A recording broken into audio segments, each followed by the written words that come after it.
Rodrigo Arias, usted que vive hablando de los cuentos que contamos, cuéntenos.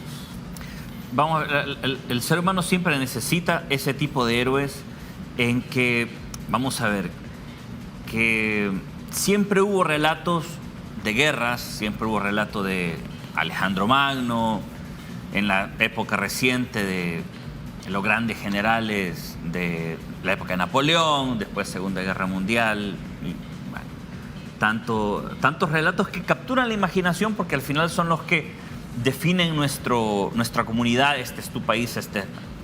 Pero también en medio, y los griegos lo sabían muy bien y por eso tenían los Juegos Olímpicos ahí en medio, y hablaban de grandes tiradores de disco y grandes corredores y grandes maratonistas.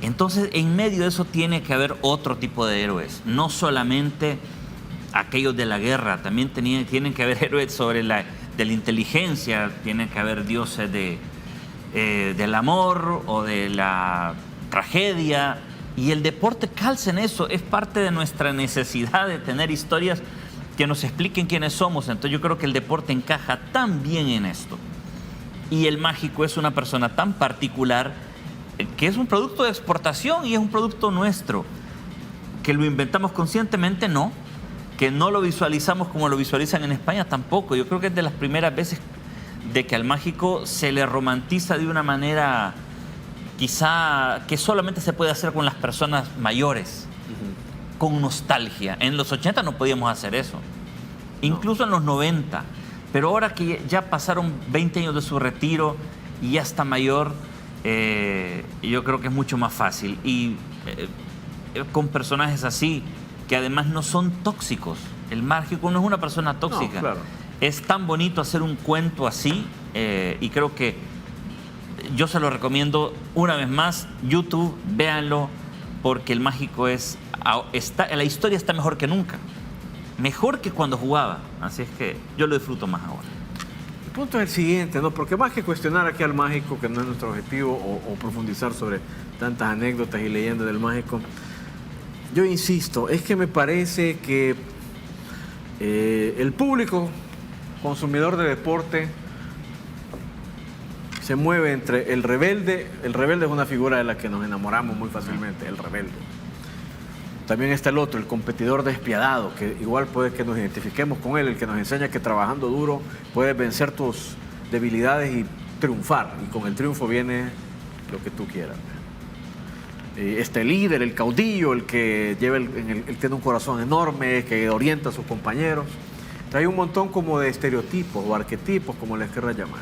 Entonces me parece que a veces desde el periodismo se puede forzar ese tema, ese transporte, y decir, ok, rebeldes, y abrimos la puerta de los rebeldes y empezamos a meter ahí, bien, el mágico, Maradona, el gran rebelde, George Best, y yo estoy seguro que a ustedes se les ocurren ahorita otros 20, 30, Eric Cantona, caudillos, Ubaldo Ratín, pero Franz Beckenbauer, pero podemos hablar de Varela, Baresi, Maldini, bueno.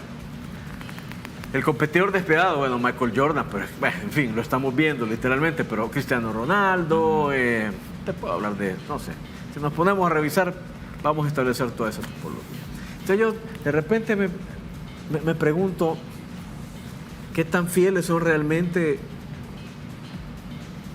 qué tan fiel es ese tránsito de que a una persona la convertimos en un símbolo de otra cosa? Pero es lo mismo que platicamos, creo que la semana anterior.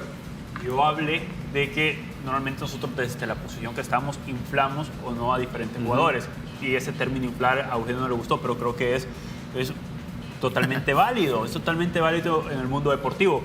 Pero refiriéndome exactamente a lo que preguntabas, lo que vimos de mágico, lo que hace ese tipo de periodismo es contar historias de diferente manera.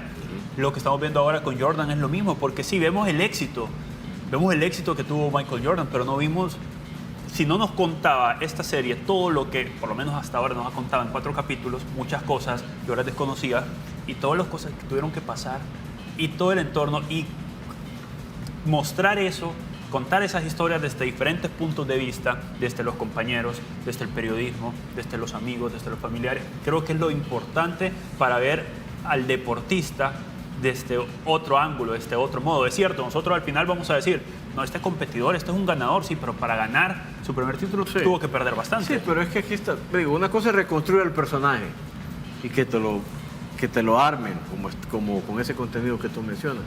Otra cosa es solo quedarte con el símbolo, que también pasa a veces. Mira, pero yo creo que el culpable no es el vehículo, es decir, el culpable no es el relato. O sea, hay buenas películas y hay malas películas. O sea, hay malas películas donde hay personajes planos, que no tienen ningún tipo de... porque son personajes que de alguna manera uno logra adivinar de antemano en qué podría llegar a terminar todas las respuestas que terminan al final de la película, o al final de su participación, y hay películas muy buenas, con personajes muy complejos, bien construidos, nada previsibles, y yo creo que ahí el tema ahí depende de cómo contes la historia, que perfectamente puedes contar la historia de un personaje complejo, de un personaje que era genial, de un personaje que tenía una habilidad nata, que sabía cómo divertir al resto, que tenía de alguna manera inspiración, y que al mismo tiempo tenía un talento que le conllevaba una responsabilidad que él no quiso poner sobre sus hombros. Y en el momento en que él decide, no quiero esa responsabilidad, no quiero ser ejemplo, no quiero llegar más lejos para abrir la puerta a los demás, no quiero ser un símbolo para mi país, desde ese momento él también abría la puerta para que se le reprochara, pues, el hecho de que no quisiera. Y si hay un relato que logra englobar también todos los aspectos de un personaje, pues no está bien. Está bien que se ocupe el relato para ilustrar la vida de un futbolista o de un héroe. Pero fíjate que interesante lo que dice Marcelo y la forma cómo incide o cómo incidimos nosotros en la opinión. Porque en este caso, si el señor Robinson, que dio goce, hubiese tomado otra perspectiva y hubiese una perspectiva negativa de un tipo rebelde, de un tipo que no quiso, que tuvo todo y que no quiso llegar o no quiso ayudar al país, en comillas, otra sería la perspectiva para algún tipo de público. Pero él la contó, ¿no? Siguió esa línea, reconstruyendo esa línea. Y ahí es donde nosotros también podemos o generamos algún tipo de impacto con los deportistas. También yo pienso Para el público. ¿de qué vale la pena también? Es decir, si vas a contar la historia a alguien, vas a esperar que esa historia le deje algo al resto de personas. Y si vas a contar la historia negativa de alguien, ¿para qué la vas a contar? O sea, ¿cuál es el objetivo de llegar más que ser fiel con lo que fue la realidad? ¿O vas a contar una historia para poder inspirar cierto tipo de pasión o sentimiento o reacción? ¿Verdad? Pero si vas a construir algo, si vas a relatar algo solo para destruir, no sé si realmente valga la pena. Es decir, Mira, yo he estado pensando mucho sobre este tema porque en la última semana me ha sorprendido que en dos espacios diferentes, en los medios de comunicación, se entrevistó a Eliseo Quintanilla, Sí. un hombre que había aguardado un silencio sepulcral luego de que fue sancionado 6 meses en todo aquel escándalo de la manipulación de partidos.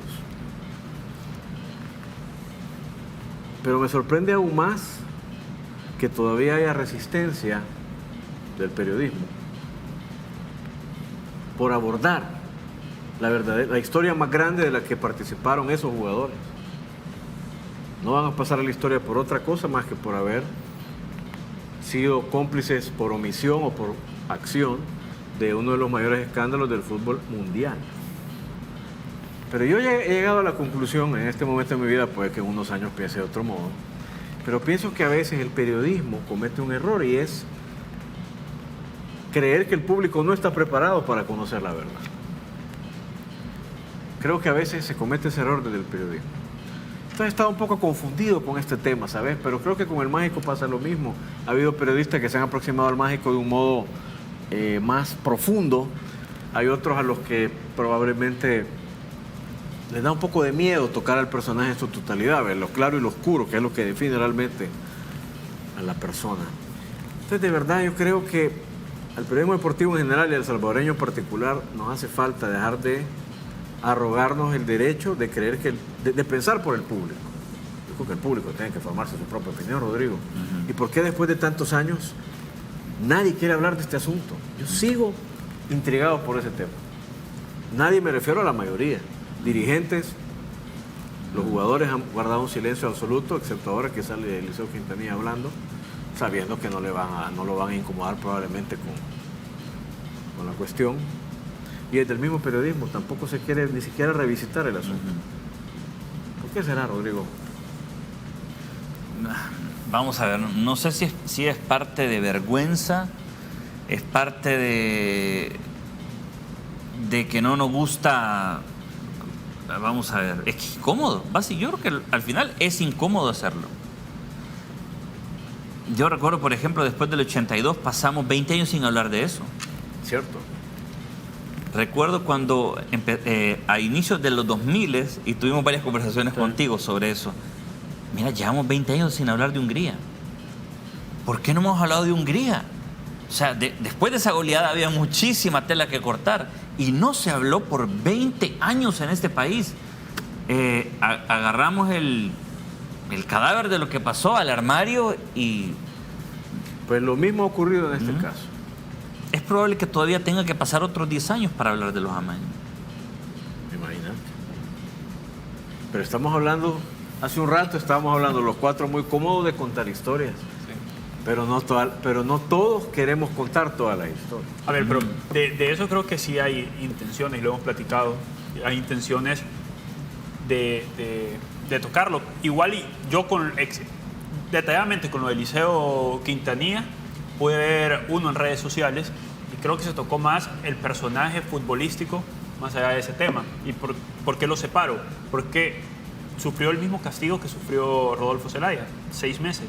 Diferente es el que fue sancionado de por vida, el que no volvió a participar, el que no volvió a jugar. Entonces creo que tiene mucha relación con lo mismo de Rodolfo Zelaya para tocar ese tipo de temas que sí van a ser preguntados seguramente con el paso de los años, como dice Rodolfo, pero con Eliseo Quintanilla se tocó lo deportivo, por lo que yo pude ver, por lo que yo pude observar, se tocó lo deportivo netamente, las vivencias, las experiencias que él tuvo adentro de la cancha. Y con el otro tema, yo estoy seguro que con el paso de los años se va a hacer.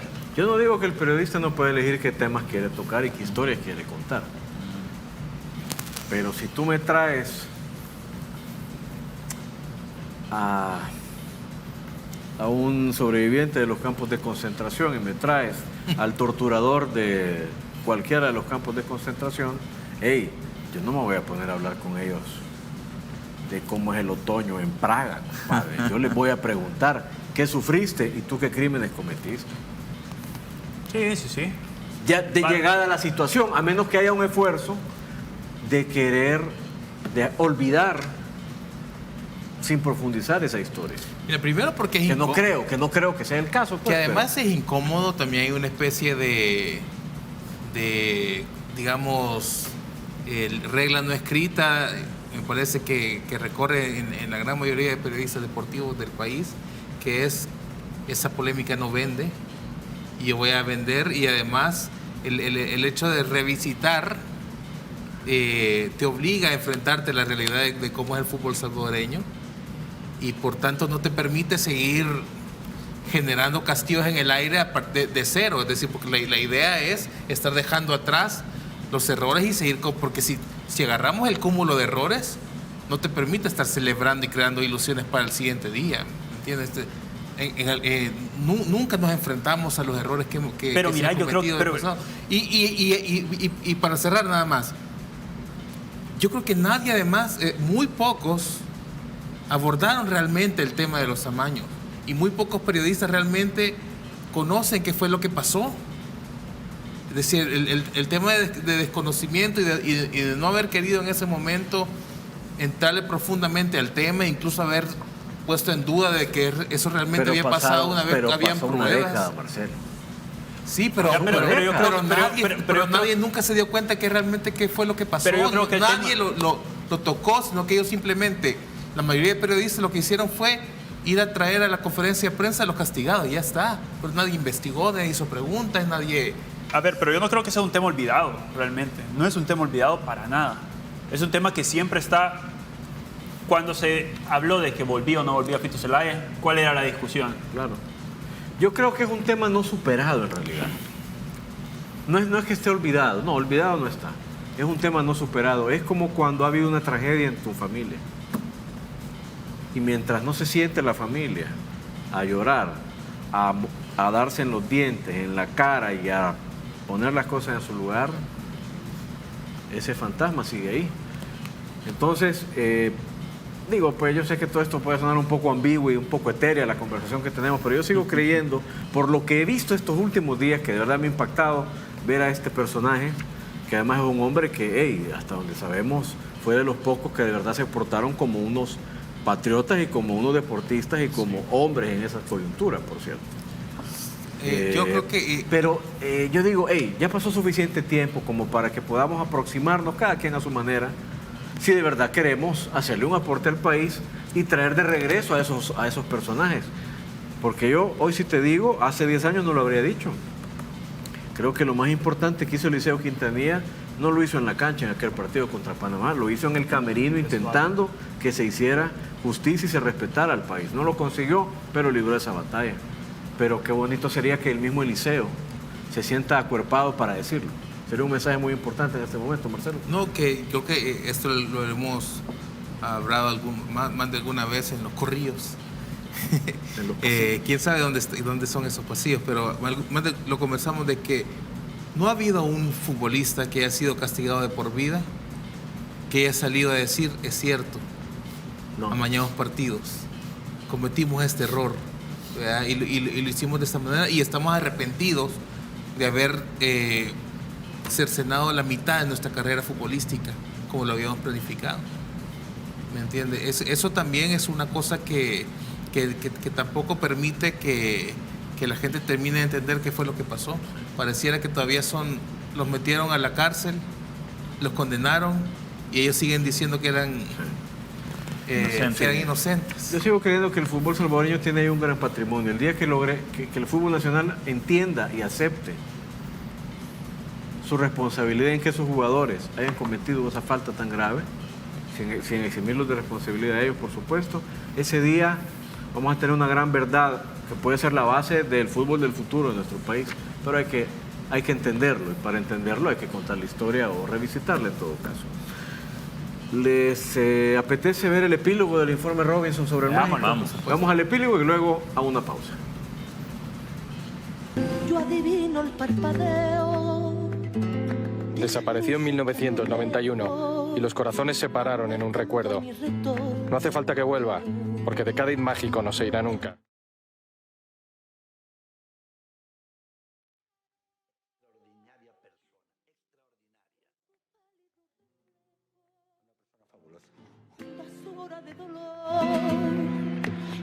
Sea un niño grande, pero por eso es tan querido. Yo ni me despedí de él, ni yo creo que él no se despidió de nadie. Él se fue sin formar ruido, como se suele decir. Él fue el más feliz del mundo porque siempre hizo lo que quiso hacer. Y cuando quería divertirse era para divertir a todo el mundo. La nieve del tiempo platearon mi sien. Sentí que no ha querido nunca ser millonario. Ha sido millonario en amigos, en gente que lo idolatramos. Y ese es el mayor tesoro que tiene Jorge. y el pueblo le ha perdonado todo. El pueblo le entendía. Ahí viene, le damos un abrazo. Y yo no bebo nada, pero yo ese día ahí bebería. Si a lo mejor si se hubiera cuidado, a lo mejor no hubiera sido él. Sí, hubiera jugado en Madrid, es bien bonito, o a Barcelona. También jugó en el Cádiz.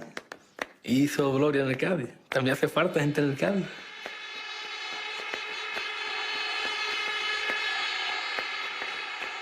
Esto es Infomia Robinson. Hace un placer. Hasta pronto.